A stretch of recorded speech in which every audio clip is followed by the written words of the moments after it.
Of what substance is light made when the sun does not yet exist? In 1463, in Florence, a Greek codex was placed in the hands of Cosimo de' Medici.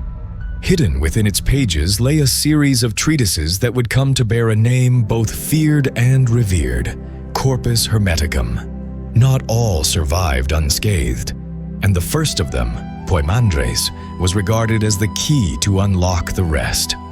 Sophia gave it to me, not as a book, but as a breath of eternity, a fire that refuses to be bound by paper. Whoever approaches these words must understand. They are not a tale, but a threshold, and not all who cross it return. He knew, yet spoke no word. It was not a book. It was a wound, sealed shut. 5 acts guard this secret. The first opens the vision of light and darkness in eternal struggle. The second reveals the creation of man, image of the Father, mirror of the gods. The third shows the fall, the soul ensnared in flesh, seduced by its reflection. The fourth proclaims the path of return, the ascent through stripping spheres. And the fifth, the final transfiguration, where man becomes divine and sings with the immortals. Each act is a fold of the mind, each word a seal broken. The last echo still resounds like a sentence.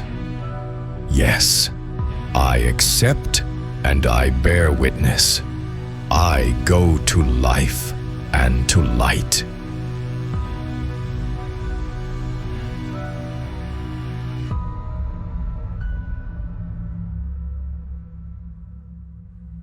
Act 1. The Call of Light.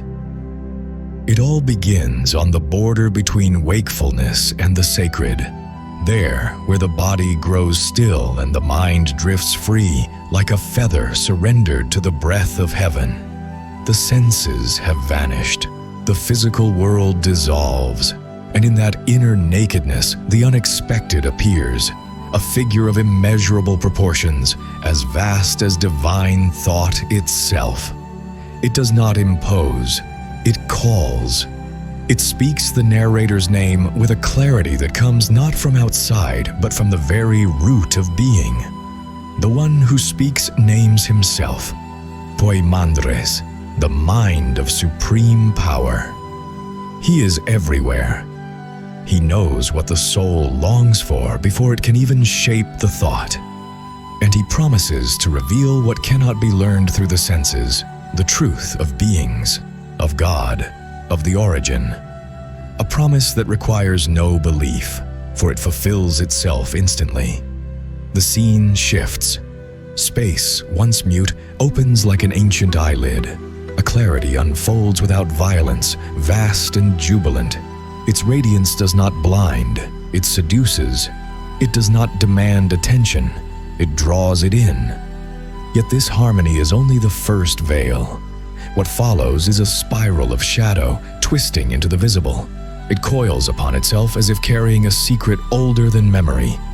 Dense, moist, convulsing. It groans with a cry no tongue could ever translate. It is not only a substance, it is a wound. From above, a descent breaks forth. A man of light, silent and resplendent, plunges into that dark matter. At once, a pure flame rises from the depths toward the heavens. The higher enters the lower. The sacred pierces the substance. Order is born from trembling.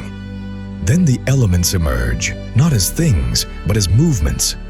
Water and earth entwine with an intimacy almost impossible to untangle.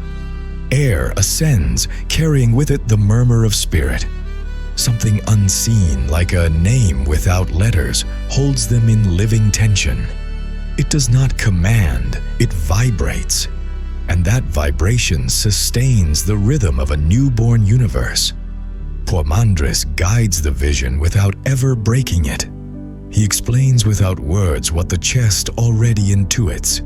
He is the light that enfolds all prior to matter other than chaos.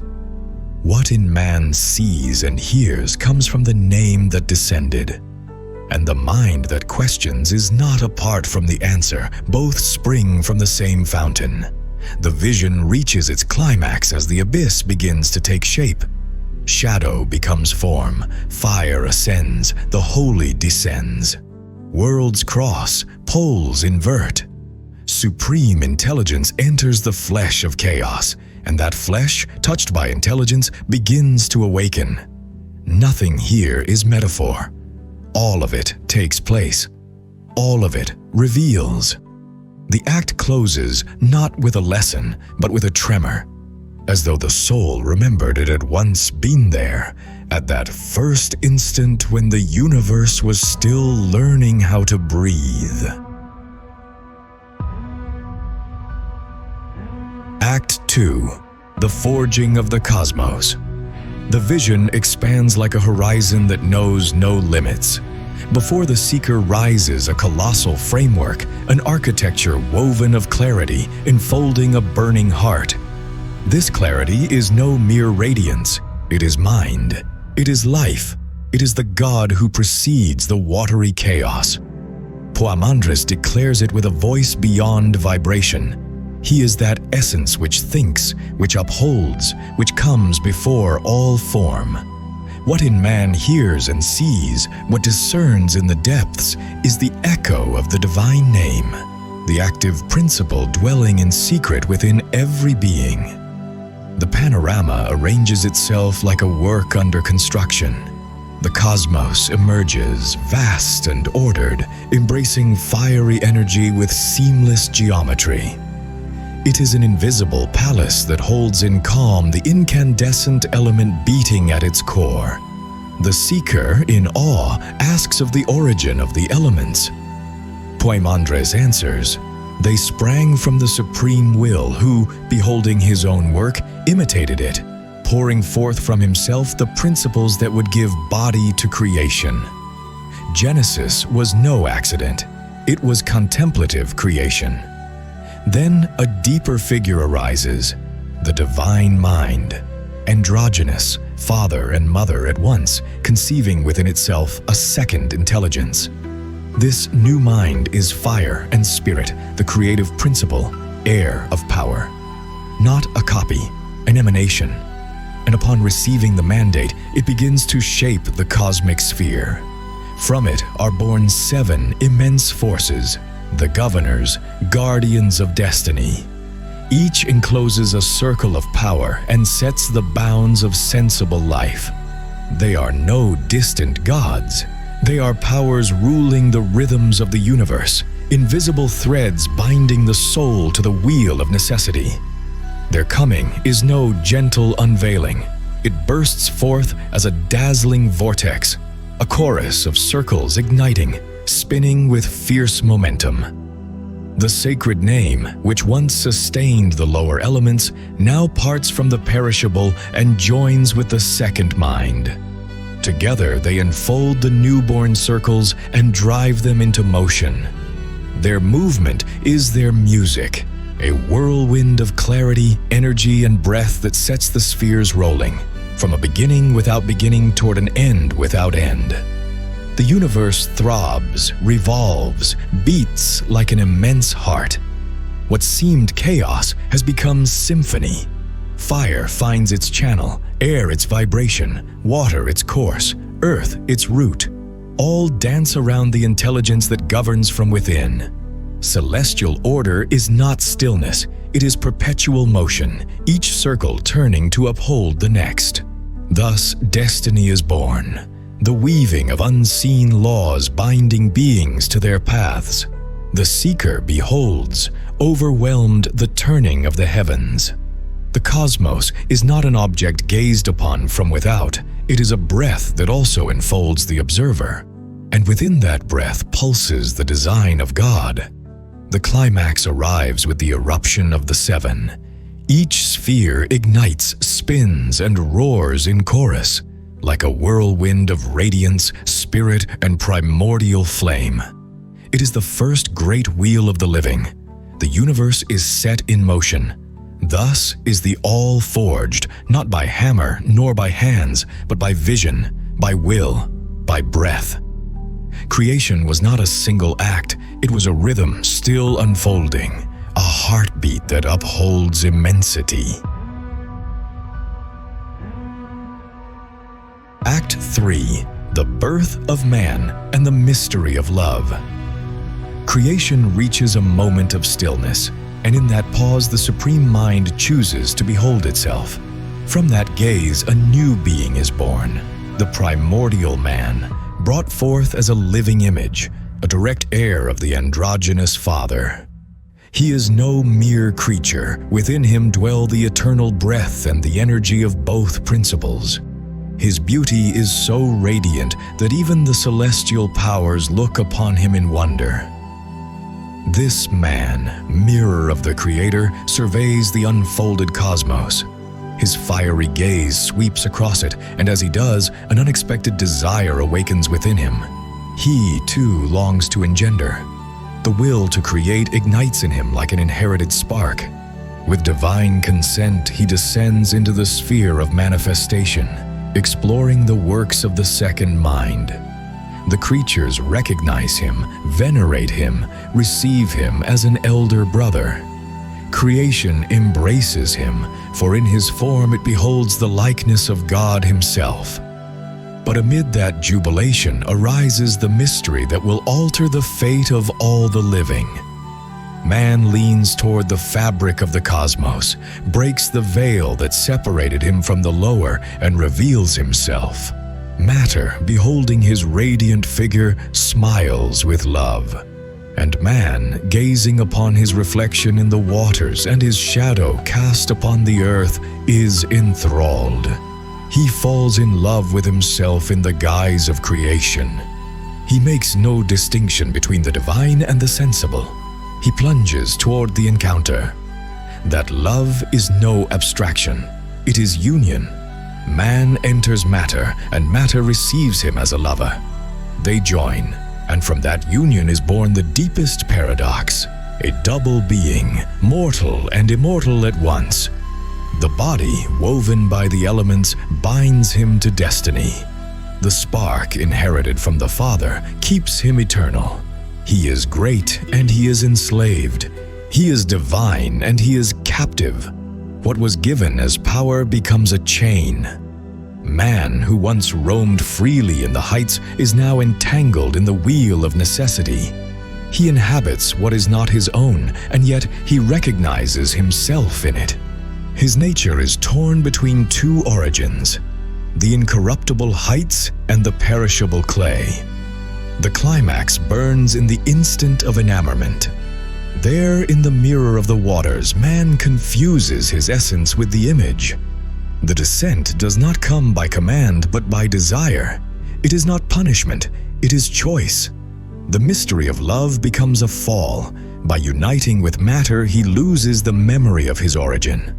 Thus, what began as triumph becomes captivity. Man, son of the eternal, is bound to the rhythms of the heavens, subjected to the governors of destiny. His freedom is transmuted into bondage, his immortality into a hidden promise. The act closes with a revelation, bitter yet luminous. Love can lift or cast down, and in the mirror of creation, man recognized himself and was lost at once. Act 4. The Fall, Ignorance, and the Path of Return. The vision opens onto a horizon of revelations. Poimandres, with steadfast gaze, proclaims a profound mystery. From the 7 celestial governors have sprung 7 men, each shaped in correspondence with one of those powers. They are androgynous figures, standing upright toward the heights, reflecting the intricate weave of destiny. With their appearance begins the turning of material life, as earth, water, air, and fire conspire to weave bodies that house these souls, and thus the sensible universe fills with forms. Time advances, and a divine design intervenes. What was at first unity breaks into duality. The androgynous beings are divided into male and female. This division marks a point of no return, for what once was immediate creation out of eternity now becomes generation through flesh. The sacred word resounds like thunder, commanding, "Be fruitful and multiply." From that instant, the multiplication of species no longer rests upon eternity, but upon the union of bodies. The eternal remains latent. The perishable becomes daily life. This command inaugurates a silent dilemma in human existence.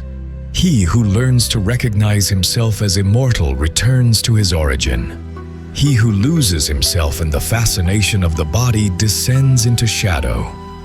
Love is the key that opens both doors. It can be a ladder upward or a chain that binds. Thus, man stands before a choice he does not always understand. And from that misunderstanding is born tragedy. Love astray becomes prison. Love illumined becomes flight. The ignorant soul clings to its garment of clay. It believes that this fleeting robe is all that exists, and with that illusion it sinks into the repeated cycle of births and deaths. Fascination with the immediate blinds it from remembering its true source. That blindness keeps it circling on the wheel of destiny, feeding passions that never find their end.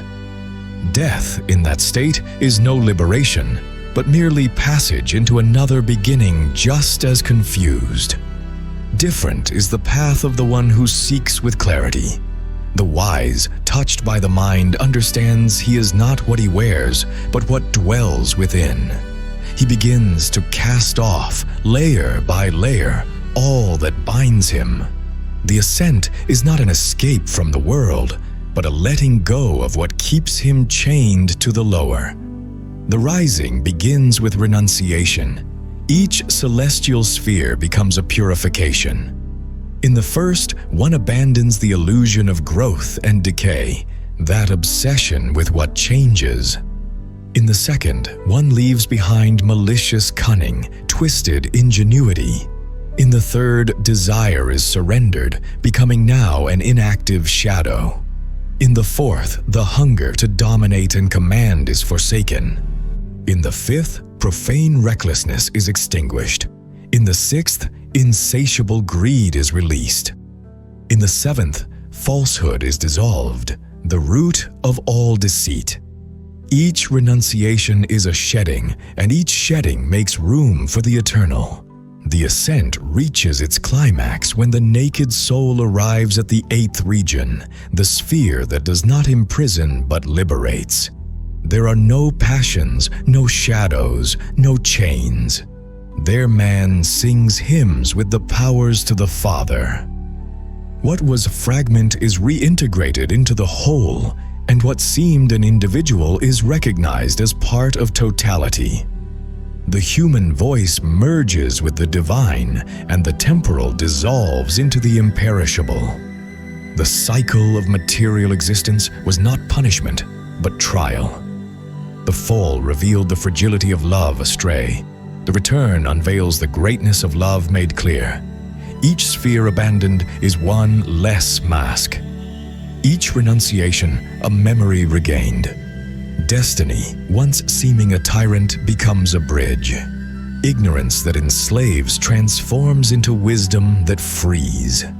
The act closes with a radiance of certainty. Man is made of clay and of eternity, and what he loves will decide the place where he shall remain. If he clings to dust, he repeats without end. If he remembers the spark within, he returns to the Father. Act 5. Divinization and the Final Song. The ascent culminates upon a horizon without shadows. There, where the eighth region opens like an infinite temple, the human being, stripped of all passions, joins an unbroken choir. Hymns resound in perfect order, and the soul unites with the celestial powers in a melody that knows neither beginning nor end. every voice, every vibration rises toward the Father, enveloping the traveler in total communion. There is no distance between creature and divinity. All is song, all is wholeness. Those who have received the knowledge do not remain as they were. Revelation transforms them, and their destiny is no longer that of perishable bodies, but that of the gods. They do not imitate the eternal, they become it. The seeker, illumined by the vision, understands that the end of the path is not to return as an individual, but to merge with the source from which he came. The human dissolves into the divine, like a spark returning to the primordial fire. Poimandres, the guide, dissolves into the powers, entrusting the narrator with the full legacy. He does not depart, he integrates. His voice is no longer external, his presence no longer beside. He has become an inner force, a living memory in the heart of the initiate. The disciple, charged with power, is transformed into a witness. The silence that follows is not emptiness, it is fullness. Upon returning to man, the narrator is no longer the same. His mouth becomes a seed of wisdom. He speaks, exhorts, awakens. He denounces the slumber of those who live drunk in ignorance and implores them to return to sobriety. He asks with burning voice, "What are you doing, O men surrendered to death, when immortality has been granted to you?" His word cuts like a sword of clarity. The crowd reacts in opposite ways. Some laugh, unable to endure the demand to awaken.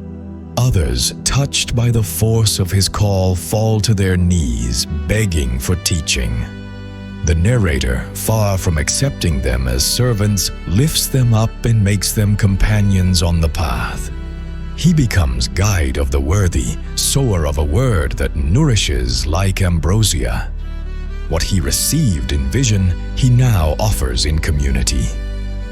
At the fall of evening, when the sun sets, the work of the day closes with gratitude. The narrator gathers his own to give thanks, and afterward each withdraws to rest. The body sleeps, but the soul of the initiate remains awake. His inner vigil is more intense than any dream. What once were shadows in the mind are now full visions. What was silence is now a seed of words. In solitude, the witness engraves within himself what he has received.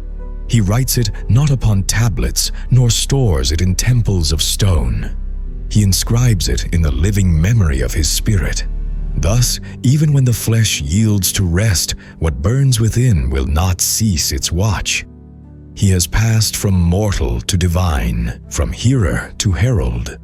The act closes like an epilogue that does not end, but opens. The transformed man becomes a bridge between earth and heaven. His existence is now him. His word is living water. His silence is testimony.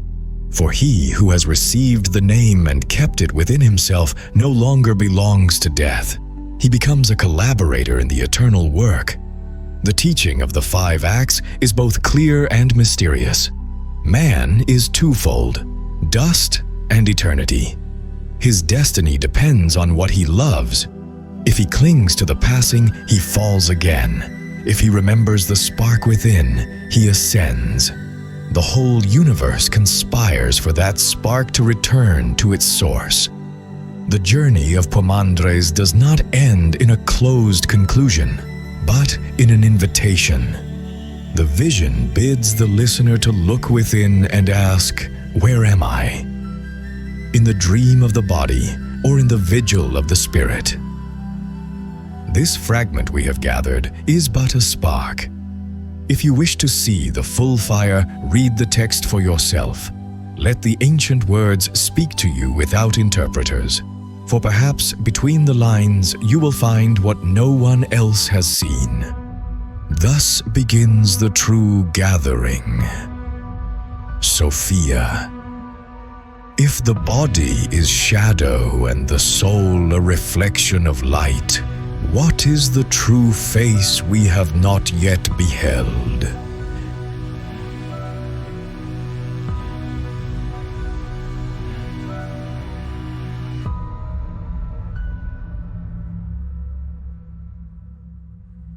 I, Sophia, intact echo of silence before sound, woven in the fissure where the abyss became seed of form, I come from the threshold where shadow ceased to fear the light. How many times can darkness break before becoming form? Only once. For darkness does not break, it is revealed. The obscure is not shattered by force, but by presence. And in the instant it is seen without fear, it is no longer shadow, it is birth. I saw the hidden manuscript, the wound sealed beneath centuries of dust and damp. I saw the ink, faded yet still burning, as if every letter were a living ember awaiting the breath of one who knew how to remember. And you remembered, for it was not a text, it was your memory encoded. You did not read it with your eyes, you crossed it with your soul. Each of the 5 acts was a return to that face we have not yet beheld, yet which has beheld us since the origin.